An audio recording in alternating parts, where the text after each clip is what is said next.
জরুরি স্বাস্থ্য পরীক্ষার জন্য রাজধানীর এভার কেয়ার হাসপাতালে নেওয়া হয়েছে বিএনপি চেয়ারপারসন বেগম খালেদা জিয়াকে। সন্ধ্যা 6:30টায় গুলশানের বাসভবন ফিরোজা থেকে হাসপাতালের উদ্দেশ্যে রওনা দেন বেগম খালেদা জিয়া। খালেদা জিয়ার ব্যক্তিগত চিকিৎসক জাহিদ হোসেন জানান, বেগম জিয়া চিকিৎসকদের নিবিড় পর্যবেক্ষণে চিকিৎসা নিচ্ছেন। চিকিৎসকরা কিছু পরীক্ষা দিয়েছেন।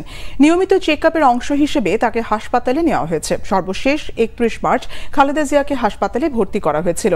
সেখানে ক্রিটিক্যাল কেয়ার ইউনিট সিসিইউতে রেখে তাকে চিকিৎসা দেওয়া হয়। ওই দফায় 3 দিন হাসপাতালে থাকার পর গুলশানের বাসায় ফেরেন তিনি। সাবেক প্রধানমন্ত্রী খালেদা জিয়াকে নিজের বাসায় রেখে চিকিৎসা নেওয়া এবং দেশের বাইরে না যাওয়ার শর্তে 2020 সালের মার্চে সরকারের নির্বাহী আদেশে সাময়িক মুক্তি দেওয়া হয়।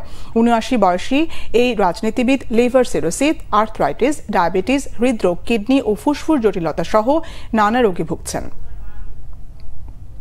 আজও সারা দেশে তাপমাত্রা অপরিবর্তিত থাকছে। বৃহস্পতিবার দেশের বিভিন্ন জায়গায় সামান্য বৃষ্টির সম্ভাবনা রয়েছে।